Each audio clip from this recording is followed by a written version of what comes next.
Captain Elliot Morgan had seen doubt in people's eyes before, but today was different. A billionaire in first class openly questioned his abilities, unaware that fate would soon test them both. When a life-threatening emergency struck mid-flight, the billionaire's survival depended on the very pilot he had underestimated.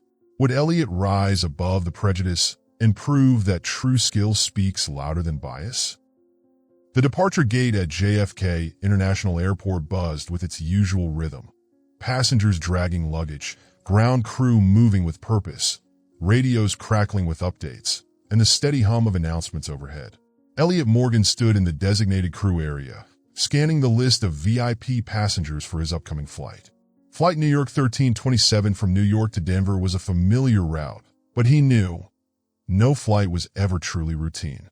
He was used to the glances, not the casual nods exchanged between colleagues, but the hesitant, uncertain looks, the ones that flickered too quickly to be called outright surprise, yet lingered long enough to be undeniable. He was used to the murmurs, the hushed questions from passengers upon seeing him in uniform. "Are you the first officer? Who's the captain today?" "Oh, really?" Elliot no longer cared. He had logged thousands of hours in the sky, passed every rigorous test required to sit in the captain's seat. He didn't need to prove himself with words. His actions would speak for him.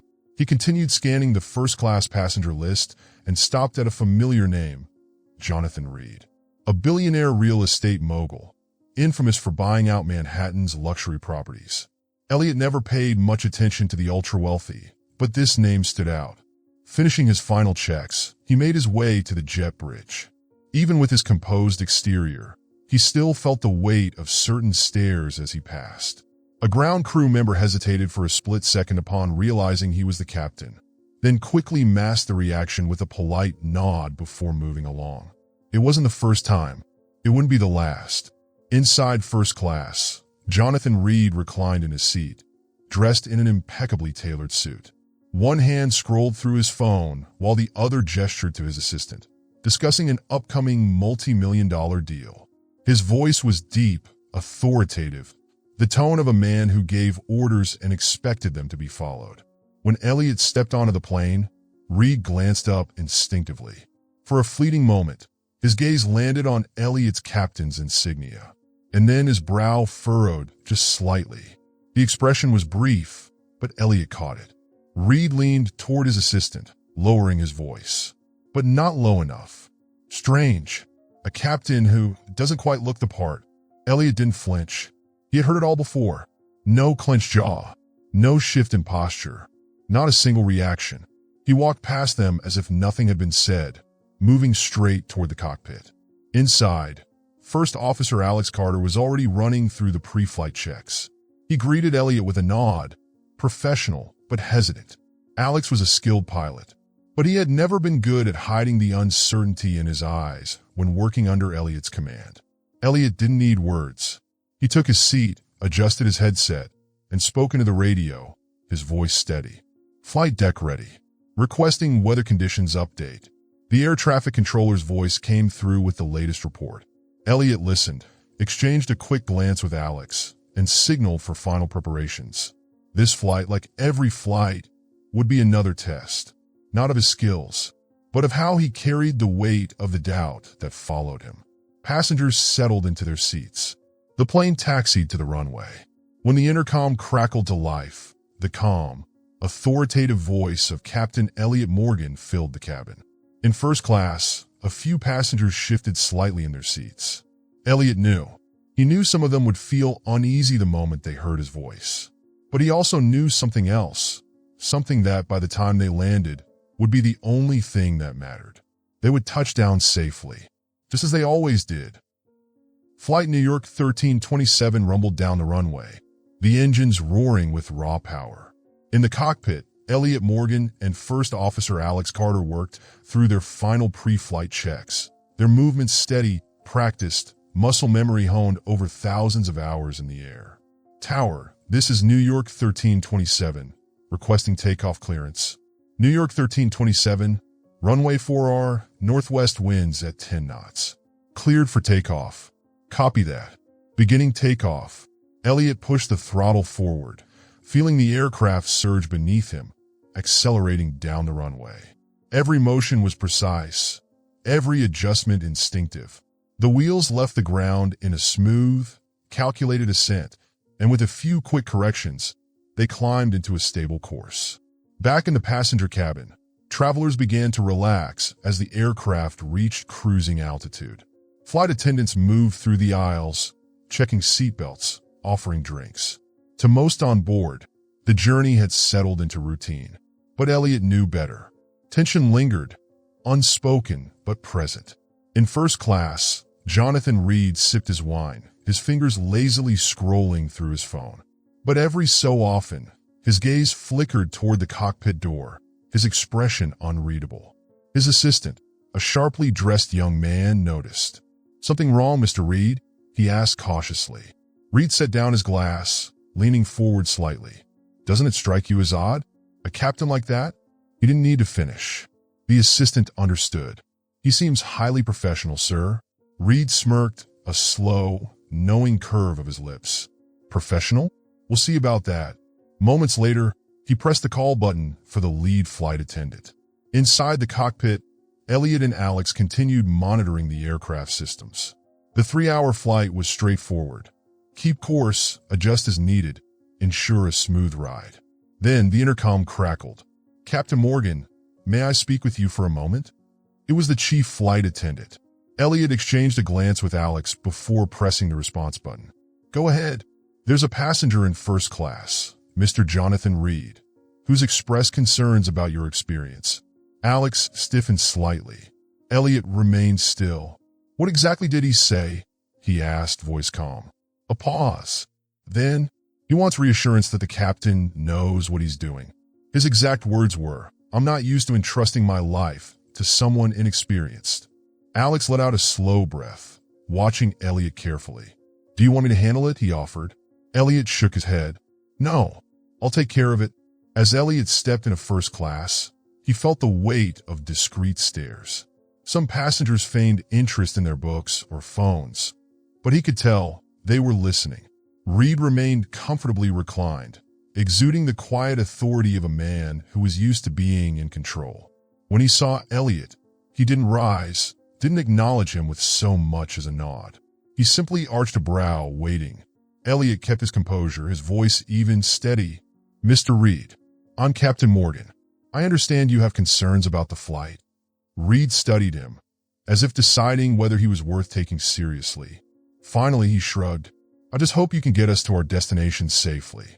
This isn't a game, you know, a challenge." Elliot didn't rise to it. He met Reed's gaze, unwavering, and nodded once. "You have nothing to worry about, sir. I've flown over 2,000 flights, and every single one has had the same priority, passenger safety. That won't change today." Reed raised an eyebrow, but said nothing. Elliot knew no words would change a mind like Reed's. Not today. He turned and walked back toward the cockpit. As he passed, he caught the hushed murmur of a passenger beside him. "He sounds confident, but who really knows?" Elliot didn't pause. He had heard it all before, and he knew the only thing that could truly silence doubt was action. Back in the cockpit, Alex glanced at him, as if debating whether to ask. Instead, he simply said, "Everything good?" Elliot settled into his seat, eyes locked on the instruments before him. Everything's fine, but he knew the real test was still ahead. Inside the cockpit, Elliot Morgan tightened his grip around the controls, his eyes fixed on the radar screen. Numbers and technical readouts flickered across the panel, but his mind was elsewhere, caught on something beyond the instruments. The weight of doubt still lingered in the air. The conversation with Jonathan Reed was over, but the tension he had stirred hadn't disappeared. Elliot knew. Even in silence, first-class passengers were whispering, exchanging glances, questioning. They weren't concerned with his flight hours or certifications. They were concerned with what they considered unusual. Beside him, Alex Carter adjusted flight parameters without a word. But there was hesitation in the way he moved, subtle but noticeable. Elliot had sensed it since the start of the flight, the unspoken distance between them. Alex had never outright questioned him, but his body language always carried a quiet reluctance, a trace of uncertainty in working under Elliot's command. Elliot sighed softly, just enough for himself to hear. Some things never change. Out in the cabin, the shift in atmosphere was almost imperceptible, but Elliot could feel it. Passengers who had settled comfortably into their seats now seemed restless. Some flipped through magazines they weren't really reading. Others checked their watches. A few stole discreet glances toward the cockpit door, waiting, wondering. Elliot didn't need to guess what they were thinking. At the back of first class, Sophie, a veteran flight attendant, leaned casually against the service counter, quietly observing. When Elliot stepped out for a brief moment, she approached, lowering her voice just enough for only him to hear. Not everyone thinks like Reed. Elliot turned to her, slightly surprised. Sophie wasn't the type to involve herself in things like this. What do you mean? He asked, though he already knew the answer. Sophie shrugged, casting a quick glance toward first class before speaking again. I've been a flight attendant for 15 years. You start to recognize people, their types. Reed is the kind of man who needs control. And when he doesn't have it, he reacts like this. But not every passenger here is like him. Some just follow the crowd. And some aren't so easily swayed. Elliot was quiet for a moment, then gave a small nod. I appreciate that, Sophie. But I'm not worried about Reed. I only care about getting them to their destination safely. Sophie smiled faintly. I know. I just thought. Sometimes it's good to remember that not everyone is against you. With that, she turned and resumed her duties. Elliot watched her go, the smallest hint of warmth breaking through the cold weight of the moment. She was right. Not everyone was like Reed. But he also knew prejudice wasn't something that could be erased overnight. Back in the cockpit, Elliot's gaze returned to the radar. A faint anomaly blinked on the screen, an irregular disturbance, roughly 100 nautical miles southwest. His brow furrowed as he double-checked the weather data. We've got a disturbance ahead, he murmured. Alex glanced at the radar, narrowing his eyes. Looks minor. Probably just dense cloud coverage. Elliot nodded, but something in his gut told him otherwise. A pilot's instinct was never to be ignored. He reached for the radio, contacting air traffic control. New York 1327 to ATC, requesting an updated weather report for the southwest quadrant. There was a brief pause before the controller's voice crackled through. New York 1327, we're tracking a newly forming low-pressure system. Still uncertain how it will develop. Skies remain clear at your current altitude, but you may experience light turbulence within the next 150 miles. Elliot frowned. He didn't like the word uncertain. In aviation, anything uncertain could become a problem. Adjusting his headset, he turned to Alex. I'll keep an eye on it. If we see any changes, we adjust altitude. Alex gave a short nod, but said nothing. Outside the cockpit window, the sky remained clear. But Elliot could feel it. Something shifting, something unseen. At this altitude, the wind carried no scent, no sound. But every seasoned pilot learned to listen to the sky in their own way. And right now, his instincts whispered a warning. A storm was coming, in more ways than one. Flight New York 1327 cruised at altitude, engines humming steadily against the endless blue sky.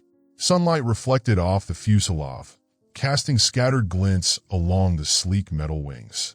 In the cockpit, Elliot Morgan maintained his unwavering composure, his focus locked on the radar and flight instruments.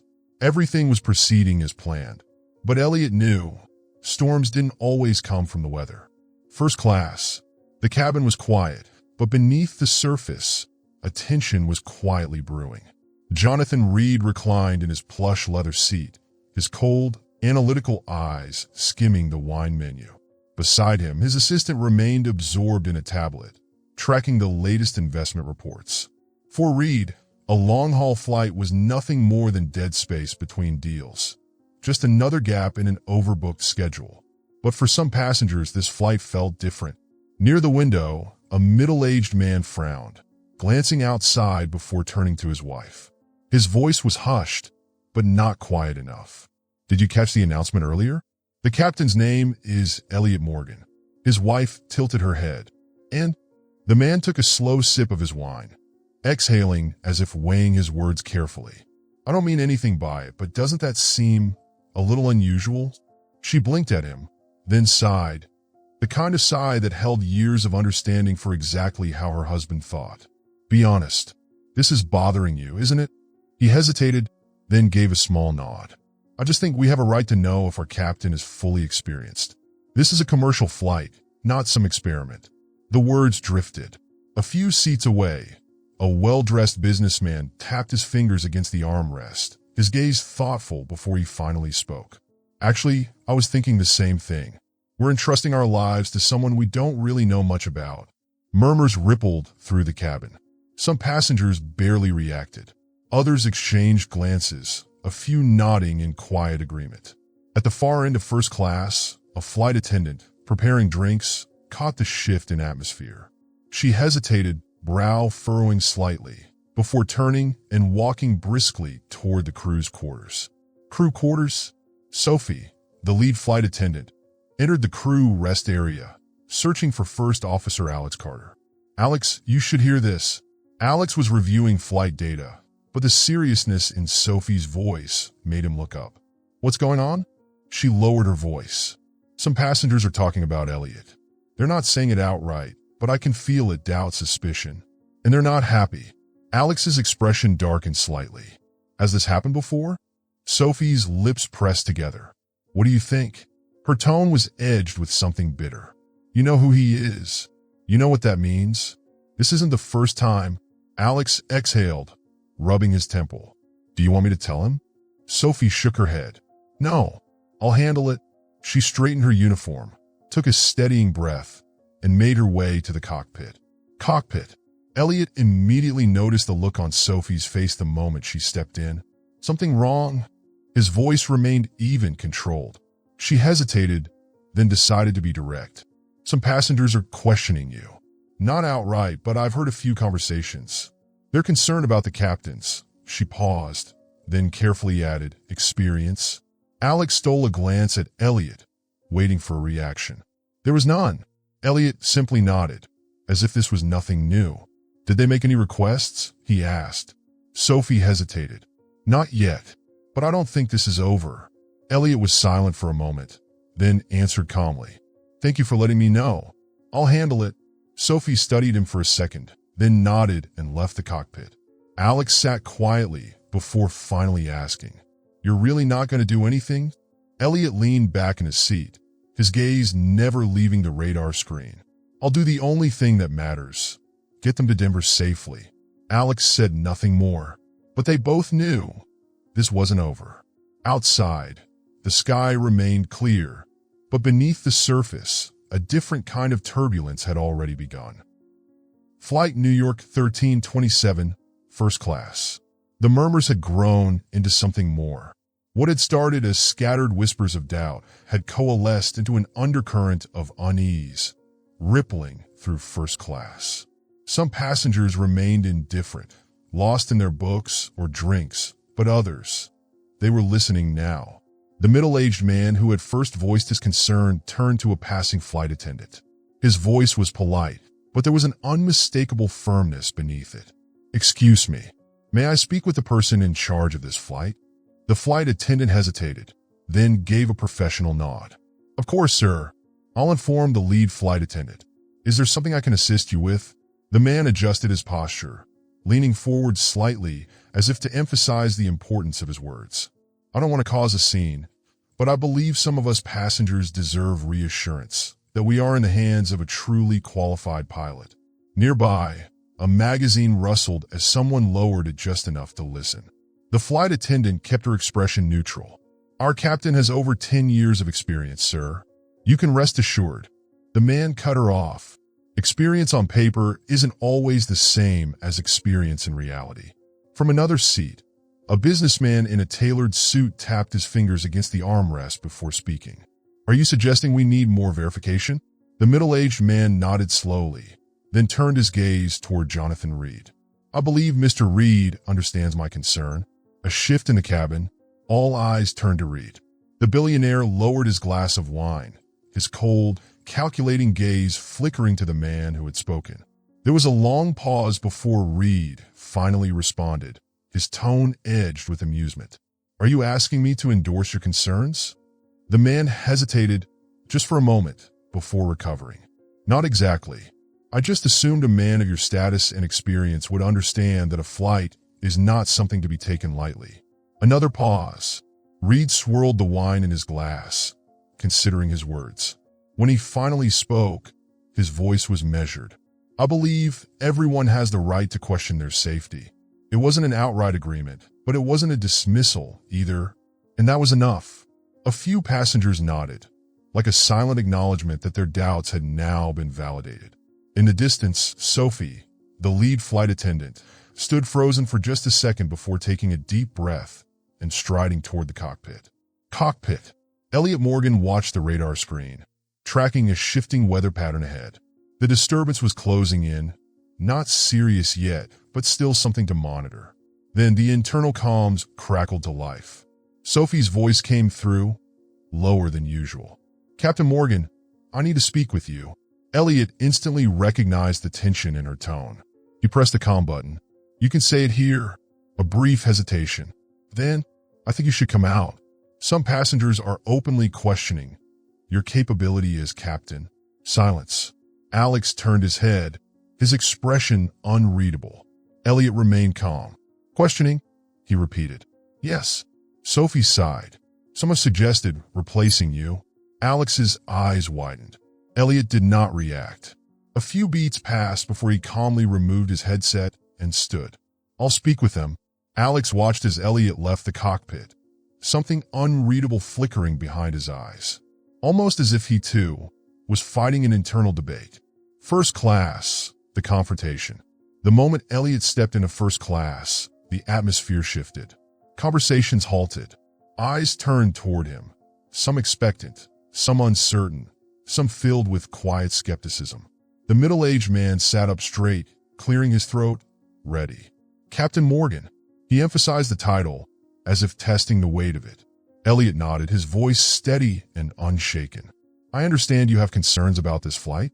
The man adjusted his tie, speaking slowly. This isn't personal. I simply believe that for the absolute safety of all passengers, we should have additional confirmation. Elliot's expression did not change. Confirmation? Yes. The man nodded. I think you'd agree that it's reasonable for some of us to want extra assurance, to know that our captain is fully capable of handling any situation. Silence. Elliot let the words hang in the air for a moment. Then he spoke calmly. I have flown over 2,000 flights with more than a decade of experience. Both the FAA and this airline confirmed my qualifications when they appointed me captain of this aircraft. What further confirmation do you require? The man hesitated, just briefly. It's just a reasonable request, you know? Suddenly, a laugh broke the tension. Jonathan Reed. He set his wine down and shook his head, a bemused smirk playing on his lips. Now this is entertaining. The man turned toward him, confused. Reed exhaled, still half smiling, but his voice was edged with something sharper. Tell me, old friend, what exactly do you expect him to do? Fly a few test laps around the airport, just for your reassurance? The room stilled. No one had expected Reed to react this way. He wasn't defending Elliot, but he also wasn't siding with those questioning him. The middle-aged man leaned back slightly, his confidence wavering. Elliot met his eyes, then spoke evenly. I understand that people want to feel safe, and I assure you, your safety is already in the hands of a fully qualified crew. Nobody argued. The man exhaled, then finally leaned back in his seat, his confidence dimmed. Elliot didn't say anything else. He simply inclined his head, then turned and walked back to the cockpit. As the door closed behind him, a weighted silence settled over first class. For the first time since the flight began, no one had anything to say. What they didn't know, what none of them knew, was that in just a few minutes, they would be facing a real emergency. In cockpit, Elliot Morgan kept his eyes locked on the radar screen, fingers instinctively tightening around the yoke. Numbers flickered across the instrument panel, charting every minute shift in air pressure and wind speed. Everything was still within control, but his instincts whispered otherwise. Reaching for the intercom, his voice remained steady. Lead flight attendant, please ensure all passengers have their seatbelts fastened. We may experience some turbulence ahead. Sophie's response came swiftly, calm but slightly tense. Understood, Captain? Beside him, Alex Carter skimmed through the flight data, his fingers drumming absently against the console. Finally, he muttered, "Everything looks fine, but I don't like this feeling." Elliot glanced at him. Worried about the weather? Or the passengers? Alex hesitated, then exhaled. Both. Elliot gave a small nod. So am I. First class. The air in first class was different now. Not loud, not chaotic, but heavy. The earlier conversations had faded, yet their lingering tension remained. Some passengers sat unbothered, pretending everything was normal. But others, they felt it. Jonathan Reed turned his wine glass slowly between his fingers, his sharp gaze drifting toward the window. The sky was still blue. The clouds were still soft, endless white. Yet somewhere beyond those clouds, a storm was forming. Then came the first jolt, subtle, barely enough to shake a glass, but enough to make a few passengers tense, fingers tightening on armrests out of instinct. A woman exhaled, turning to her husband. That was just mild turbulence, right? Her husband nodded, but there was hesitation in his eyes. Reed remained unmoved, taking a slow sip of wine, his expression unreadable. Then came a second jolt, this one harder.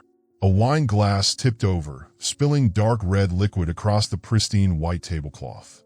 A flight attendant rushed forward, apologizing as she quickly cleaned up the mess. A doctor, seated a few rows away, discreetly scanned the cabin, his trained eyes flickering over every face, every sign of distress. And then the announcement came, "Ladies and gentlemen, we are entering a zone of mild turbulence. Please ensure your seatbelts are fastened and remain seated." Thank you. Short, reassuring. But Sophie, returning from her final check, felt it too. Something was off. As she passed Reed's seat, she noticed how he leaned back, his eyes closed. Perhaps he was resting. Perhaps. But something didn't feel right.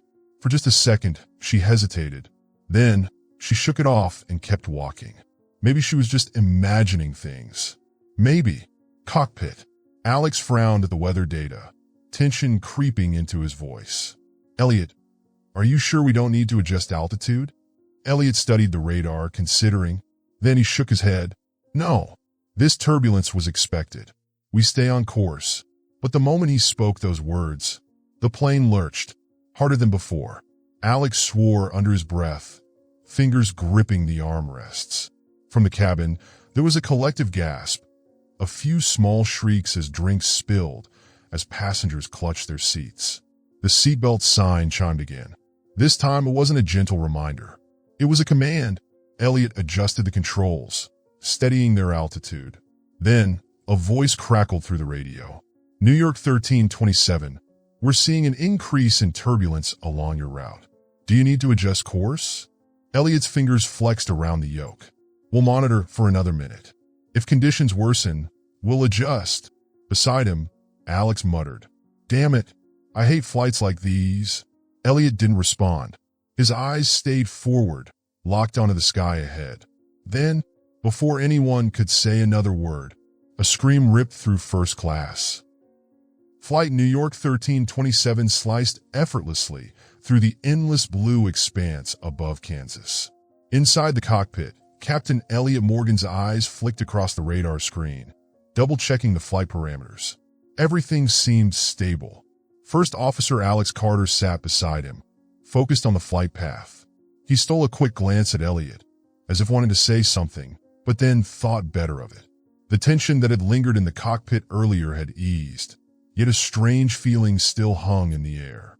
Elliot could sense it, something was about to happen, and then it did. "Help! Someone please help!" A piercing scream shattered the quiet calm of the first-class cabin. For a split second, the entire cabin froze. Heads whipped around, newspapers slipped from hands, glasses toppled onto tray tables. At the far end of the cabin, Jonathan Reed convulsed in his seat, both hands clutching his chest. His face had turned deathly pale, sweat beading across his forehead. His breathing was ragged, desperate, like an invisible force was squeezing the life out of him. In my chest, I see, can't breathe. Reed gasped, his voice broken with pain. His assistant sprang to his side, shaking him frantically. Mr. Reed, what's happening? Are you all right? But Reed could not answer. Sophie, the lead flight attendant, rushed down the aisle, her eyes sharp with the composure of a seasoned professional. We need a doctor. Is there a doctor on board? A middle-aged man in glasses, dressed in a crisp button-down, shot to his feet. I'm a doctor, he called out, striding swiftly toward Reed. All eyes followed him, filled with desperate hope. Sophie quickly signaled for nearby passengers to clear the area as the doctor knelt beside Reed, fingers pressing against his wrist. A few tense seconds passed before he looked up, voice urgent. This is a heart attack. We need to land. Immediately. Sophie didn't waste a second. She grabbed the intercom, her voice tight with urgency. Captain Morgan, we have a medical emergency. Passenger Jonathan Reed is experiencing a severe cardiac event. The doctor is requesting an immediate landing. In the cockpit, Elliot froze for a fraction of a second. Not because he panicked, not because he didn't know what to do, but because of the cruel irony. Reed, the man who had doubted him from the very beginning, the man who had questioned his abilities, who had looked at him with nothing but distrust. And now his life was in Elliot's hands. But that thought vanished as quickly as it had come. It didn't matter who Reed was. It didn't matter what he thought of Elliot. Right now, he was just a passenger in danger. And Elliot's duty was to get him to safety. His fingers closed around the intercom, his voice steady, firm. Understood. I'm on it. Then he turned to Alex, his expression unreadable, but his resolve unmistakable. Hold our course while I coordinate with air traffic control. We're making an emergency landing. For the first time since takeoff, there was no hesitation in Alex's eyes. In first class, the doctor worked frantically to stabilize Reed, but his pulse was weakening. We need oxygen now, he commanded.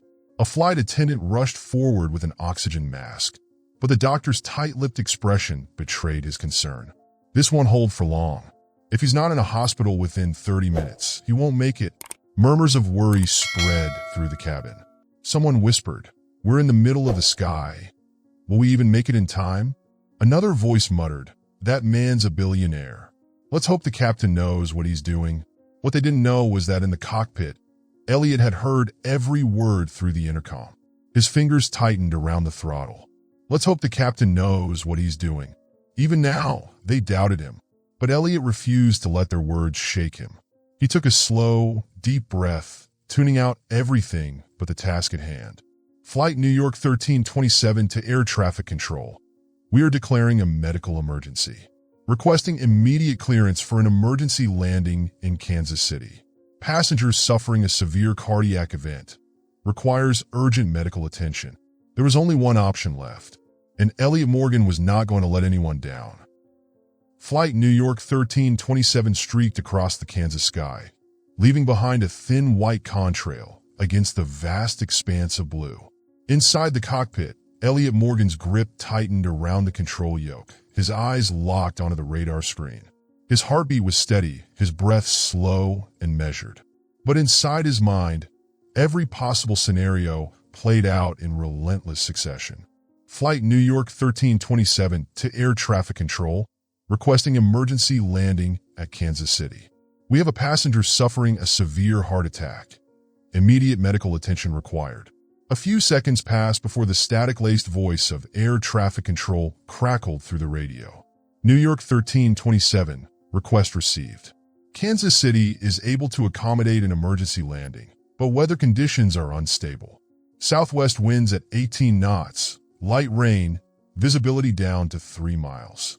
Runway 22L is available, but the final decision rests with the captain. Elliot turned slightly, his gaze meeting Alex Carter's.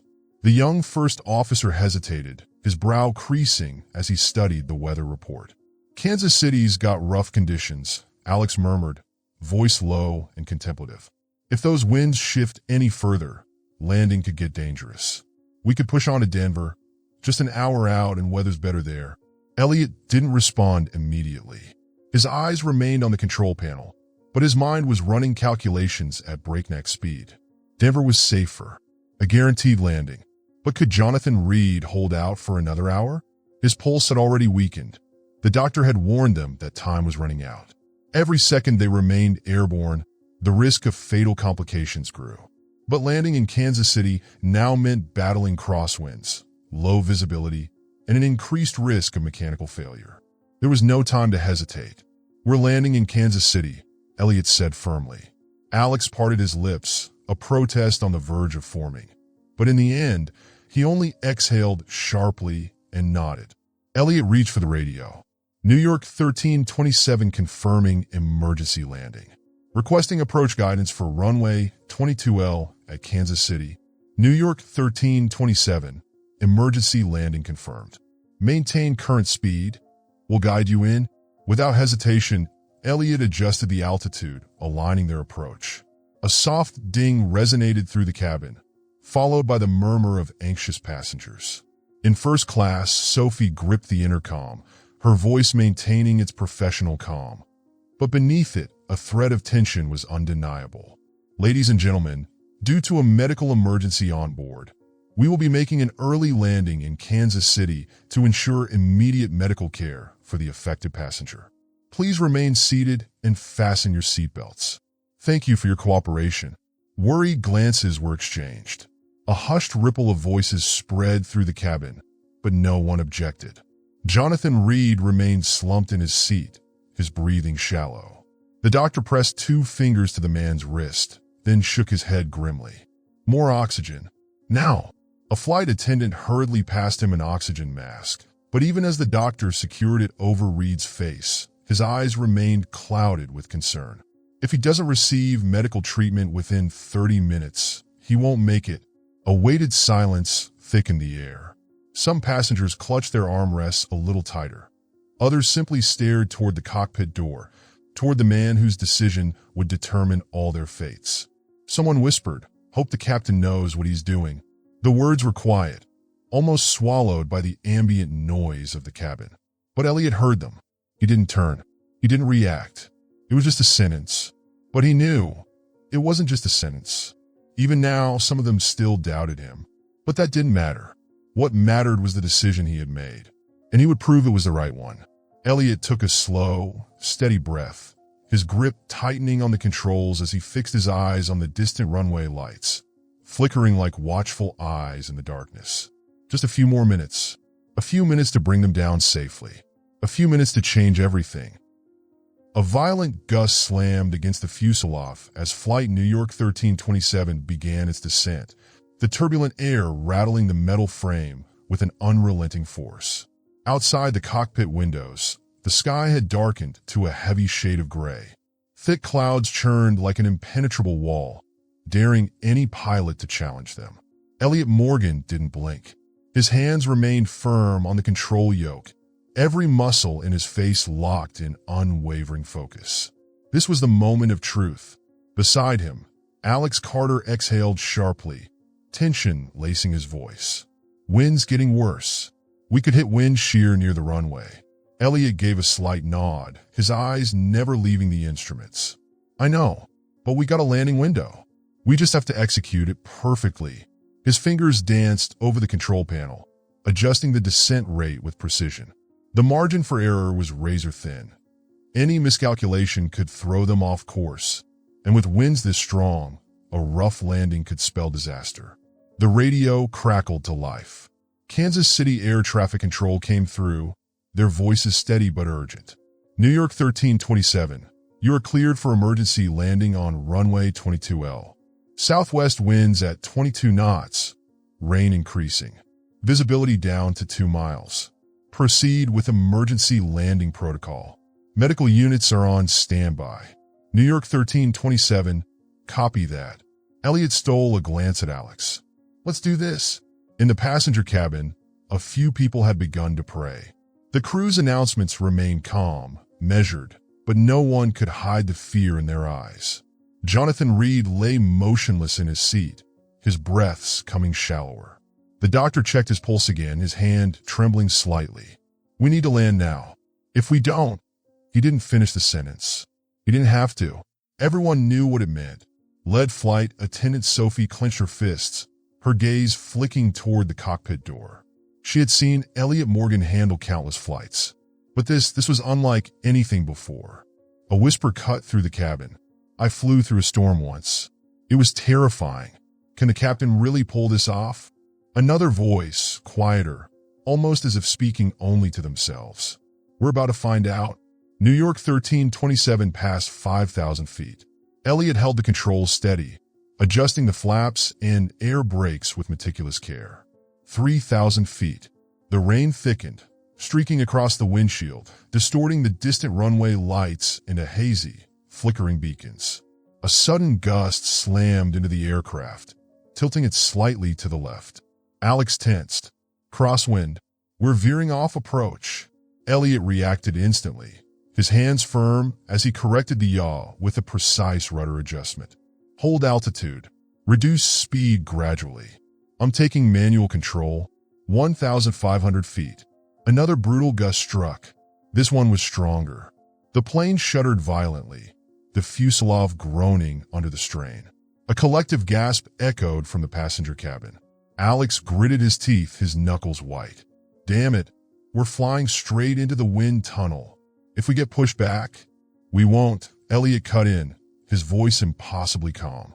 800 feet. Ambulances lined the runway, their flashing yellow lights cutting through the storm like desperate signals guiding them home. 500 feet. Elliot took a deep breath, his grip tightening. Every movement had to be flawless. A vicious crosswind hit from the right, threatening to throw them off course. Without hesitation, Elliot made a near-reflexive correction, tilting the ailerons, counterbalancing the drift with calculated precision. 300 feet. The runway was right there. 200 feet. Landing gear down. Hydraulic dampers primed. 100 feet. Elliot's hands were steady. He could feel the aircraft, every vibration, every shift like an extension of himself. 50 feet. 30 feet. Touchdown. The plane bounced lightly once. Then the reverse thrusters roared to life, the brakes engaging as New York 1327 carved a path down the rain-slicked runway. The speed bled away. Slower. Slower. Full stop. 1 second. 2 seconds. Silence.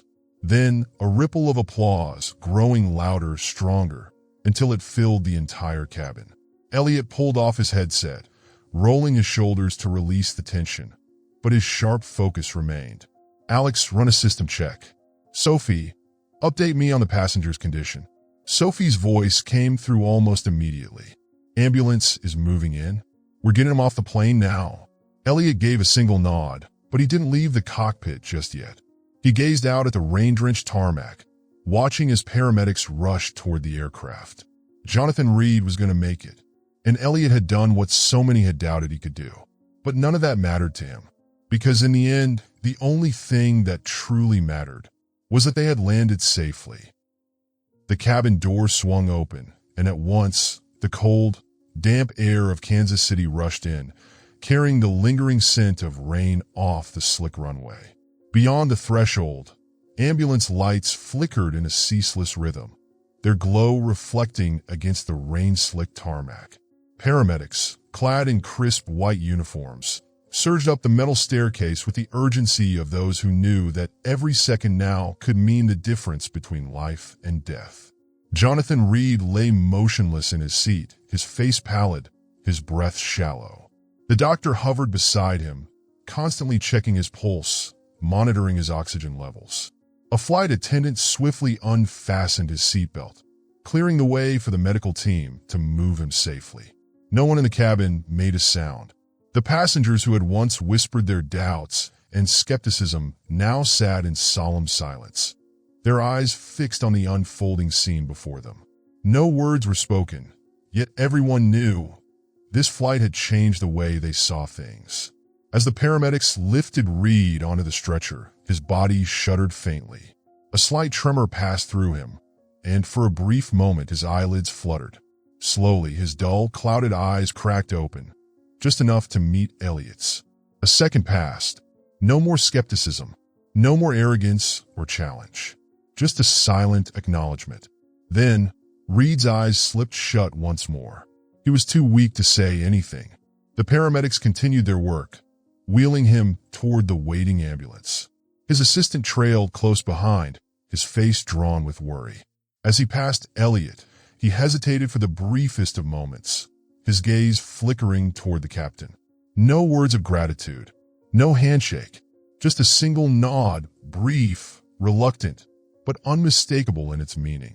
Inside the cabin, the tension that had gripped the passengers slowly began to lift. Shoulders uncurled, deep breaths were taken. Some stretched in their seats, while others unclasped their seat belts and murmured in hushed voices. A middle-aged woman, who had spent much of the flight anxious, turned to her husband. "Did you see that? A landing that smooth in this kind of weather? That was incredible." Her husband nodded absently, his gaze still lingering on the open doorway, as if he had yet to fully process what had just happened. A few rows away, a businessman, one of the many who had questioned Elliot before, exhaled, shaking his head slightly. He turned to his colleague and muttered, "Maybe I misjudged the man." Sophie, the lead flight attendant, watched these reactions unfold, a knowing smile ghosting her lips. She had flown with Elliot Morgan long enough to know he never sought praise. He had nothing to prove, at least not to himself.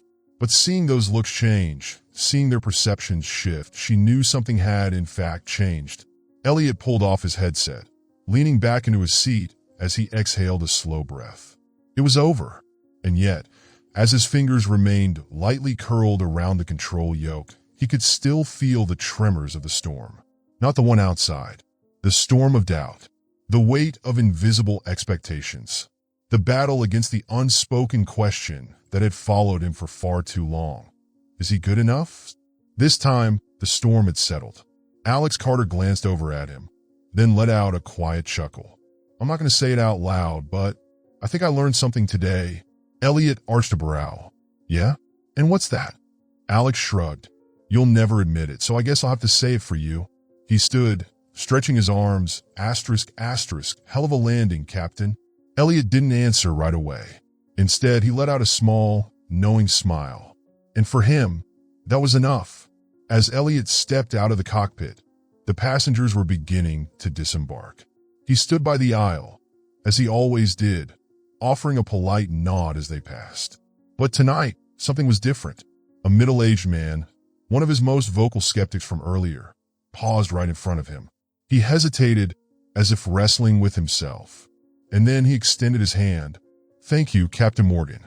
I think we owe you an apology." Elliot regarded him for a moment before grasping his hand firmly. "No need, sir," he said, his voice even. The man nodded once before continuing on his way. A few moments later, a woman stopped beside him. "You kept us safe," she murmured. Then gently, she placed a hand on his arm, a simple, silent gesture of trust. Elliot gave her a small nod in return. Handshakes, words of gratitude, changed expressions. Not everyone stopped. Not everyone admitted they had been wrong about him. But that didn't matter. What mattered was that he had done what needed to be done. And for Elliot Morgan, that was enough. Elliot Morgan pulled up the collar of his uniform as he descended the stairs of the aircraft. The cold Kansas City wind swept across the tarmac, carrying the lingering scent of rain. Beyond the plane, the medical team worked swiftly, loading Jonathan Reed into the ambulance. The flashing lights reflected off their white uniforms, their hurried exchanges sharp, efficient, the urgency in their voices unmistakable. Elliot stood still for a moment, watching as the ambulance sped away. In his mind, he could still see Reed's eyes flickering open back on the plane. The billionaire hadn't spoken a word, but he didn't need to. There had been no more doubt, no more arrogance, only silent acknowledgement. But Elliot knew the storm wasn't over yet. He had barely taken a step toward the terminal when an airline staff member rushed up to him, their face tight with tension. "Captain Morgan, there's something you should know." "What is it?" "The press is here." Elliot's brow furrowed slightly. "Already?" "News of your flight has exploded on social media," the employee said quickly, glancing at their phone. Some passengers posted videos of the landing and of Mr. Reed's heart attack. The media's all over it. Elliot wasn't surprised. A high-profile billionaire suffering a medical emergency mid-flight, only to be safely landed in a storm by a black captain. It had all the makings of a headline sensation. And sure enough, just outside the terminal, a crowd of reporters had already gathered. Cameras, microphones, flashing lights, waiting, hungry. Some passengers were stopped the moment they stepped off the jet bridge, bombarded with rapid-fire questions. Was the flight actually dangerous? Did Mr. Reed show any symptoms beforehand? How did the captain handle it? Some, still shaken, hurried past, avoiding the cameras. But others, the very ones who had doubted Elliot, now stood their ground. A woman turned directly to a camera, her voice firm. I've never seen anyone handle an aircraft like Captain Morgan. That was a flawless landing. A middle-aged businessman, one of the loudest skeptics on board, was now the one speaking with the most conviction. I'll admit, I was worried, but now, I can tell you, we were in the hands of one of the best pilots I've ever flown with. Their words spread like ripples on water. And Elliot knew. All eyes were on him now. Sophie appeared at his side, exhaling softly. Looks like slipping out quietly isn't an option. Elliot let out a quiet chuckle. It never is. She tilted her head, studying him, a hint of admiration in her gaze.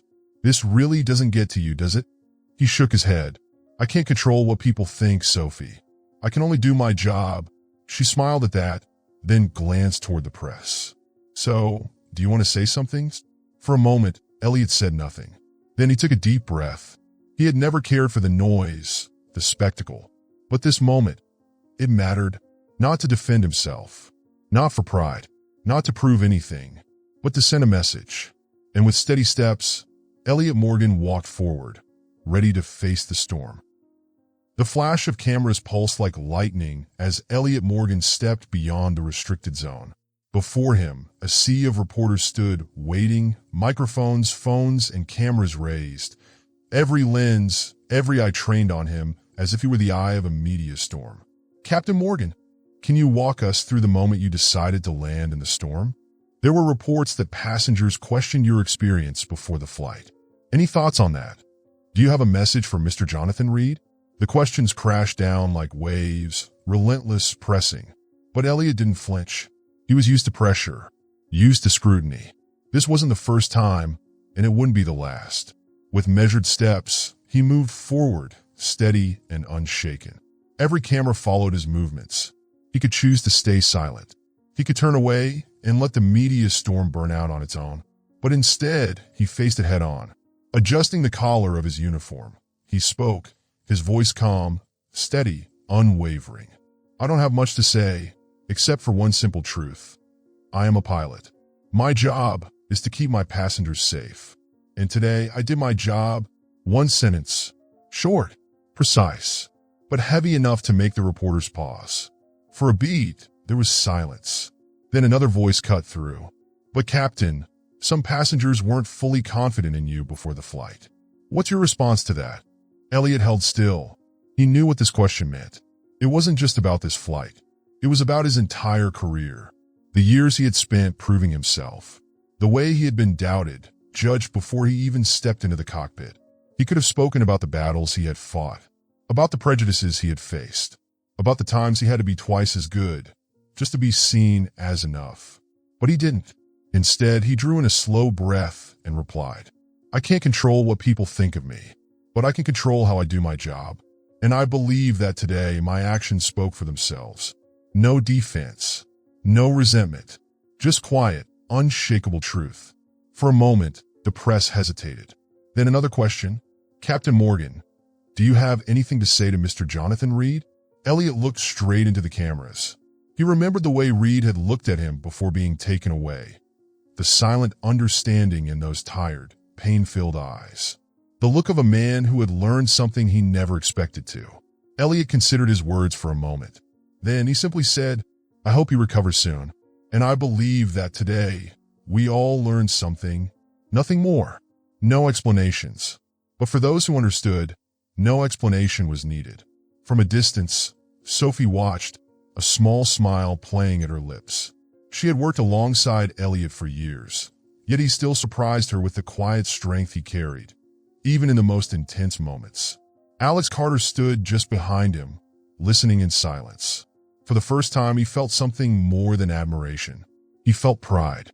The reporter still had more questions, still wanted more, but Elliot gave a polite nod, firm but final. "Thank you. I have another flight to prepare for." And with that, he turned and walked away. No justifications, no arguments, because everything that needed to be proven was already proven. The Kansas sky remained heavy with clouds, but for Elliot Morgan, the storm had passed. He lifted his gaze to the horizon, watching as another plane ascended into the gray expanse, leaving behind white contrails stretching toward the unknown. His journey wasn't over. There would be more challenges, more doubts, more storms ahead. But he knew one thing. His hands would always remain steady on the controls. Not for recognition, not for validation, but because this was the path he had chosen. And because up there, above the clouds, he belonged. 1 week after the fateful flight, Elliot Morgan sat in his small office at Denver International Airport. Outside the window, planes lined up on the runway, one after another, preparing for takeoff. Watching them, Elliot felt the familiar pull of the sky, a silent, constant reminder that it was always waiting for him. But today, something was different. On his desk sat an envelope, neatly placed, bearing a name printed clearly across the front. Jonathan Reed. Elliot stared at it for a moment before slowly opening it. Inside was a handwritten letter, the strokes deliberate yet slightly uneven, as if the writer had hesitated, considering every word before committing it to the page. He began to read. "Captain Morgan, I'm not a man who writes letters, but this time I felt I should. 1 week ago, I was a passenger on your flight, and for the first half of that journey, I did what I have done for years, judge people based on what I thought I knew. I did not trust you, and frankly, I didn't think it mattered. But then the pain came, and in that moment, my life was in the hands of the very man I had doubted. You did not hesitate. You did not let personal feelings cloud your judgment. You did exactly what the best pilots do. You got us home safely. I was wrong to believe that my biases were harmless, because if I didn't trust you, how many others didn't? And how many others like you have had to fight that same battle their entire careers? I am not good at apologies, but I want to offer you my deepest respect. Thank you, not just for saving my life, but for showing me something I needed to see." Jonathan Reed. Elliot read every word slowly, absorbing the sincerity woven into the brief, measured sentences. Reed was not a man who admitted fault easily. But this letter, this was something real. Elliot set the letter down. As he did, another slip of paper fell from the envelope. He picked it up. It was a donation receipt. His eyes scanned the words. "Donation made to the Young Aviator Scholarship Fund, on behalf of Mr. Jonathan Reed." Elliot sat still for a few moments, his fingers running lightly over the paper. This fund wasn't his. It belonged to the community. But he had spent years supporting it, helping young black pilots chase their dreams, giving those with talent, but without opportunity, a chance to reach the sky. And now, one of the very men who had doubted him the most had just contributed to it. Elliot didn't smile in victory. He simply nodded, acknowledging what he had always known to be true. Real change doesn't come from words. It comes from action. Outside his window, a Boeing 787 lifted off the ground, soaring into the open blue. Elliot watched it climb, then carefully placed the letter back in its envelope. Some battles aren't won through arguments. You simply do what's right and let the world catch up. And for Elliot Morgan, that was enough. 1 week after receiving Jonathan Reed's letter, Elliot Morgan stood at an aviation conference for young pilots. It wasn't the first time he had been invited, but today something felt different. As he stepped into the vast auditorium, dozens of eyes followed him. Young faces, eager, uncertain, filled with that quiet apprehension he knew too well. On stage, the host took the podium, voice carrying across the hall. "Ladies and gentlemen, please welcome Captain Elliot Morgan, one of our finest pilots, who recently executed one of the most remarkable landings under extreme conditions." Applause filled the room, but Elliot paid no mind to the recognition. He stepped up to the microphone, took a deep breath, and spoke. "I'm not here to talk about my success. I'm here to talk about what got me here." The air shifted. The room hushed, every gaze locked onto him. I was once one of you, sitting in this crowd looking up at that stage, wondering, do I really belong here? Will anyone ever believe I can do this? A few young pilots nodded slightly. They understood that feeling. And here's what I've learned. We don't control how others see us, but we always control how we choose to act. Silence. The weight of his words settled over them. I don't fly to prove anything to anyone. I fly because I love the sky. And when you focus on what truly matters, on being damn good at your job, one day, those doubtful eyes will have no choice but to change. He paused, then allowed himself a small, knowing smile. And if they don't, that's fine too. We keep flying anyway. This time, when the applause came, it wasn't just admiration, it was understanding. It was recognition. And more than anything, it was continuation. Later that afternoon, on his way back to the airport, Elliot's phone buzzed. A message from Jonathan Reed's attorney. Mr. Reed is recovering well. He'd like to meet you when the opportunity arises. Elliot stared at the screen for a long moment. He didn't need the meeting, but he knew that sometimes a conversation face-to-face carried more weight than any letter ever could. He typed a short reply. I'll arrange it. Then he put his phone away. As Elliot stepped into the cockpit of the Boeing 737 preparing for departure, a familiar feeling settled over him. The sound of the cockpit door sealing shut, the rhythmic clicks of system checks, the steady voice of air traffic control crackling through the radio. New York 2147, runway 3 is clear. You are ready for departure. Elliot adjusted his headset, eyes fixed ahead. New York 2147, copy that. Preparing for takeoff.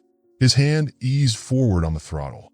Beneath his fingertips, the engines rumbled, then roared to life. The aircraft surged forward, pushing past every limit the ground had set. And then, liftoff. The plane climbed, slicing through the air, reaching for the open expanse above. Elliot smiled. The sky was still there, still waiting. And he knew it would always be home. Elliot Morgan's story is not just the journey of a pilot. It is a reflection of the challenges many face in the modern world. Doubt, prejudice, and the weight of societal expectations. In a world where bias still lingers, the best response is not argument. It is action. When you work with persistence, passion, and unwavering expertise, success speaks for itself. Do not let the way others see you define your worth. Focus on mastering your craft, stand firm in who you are, and keep moving forward because in the end, results are what matter most. What would you do if you were in Captain Morgan's shoes? Share your thoughts in the comments. Don't forget to like and subscribe for more inspiring real-life stories.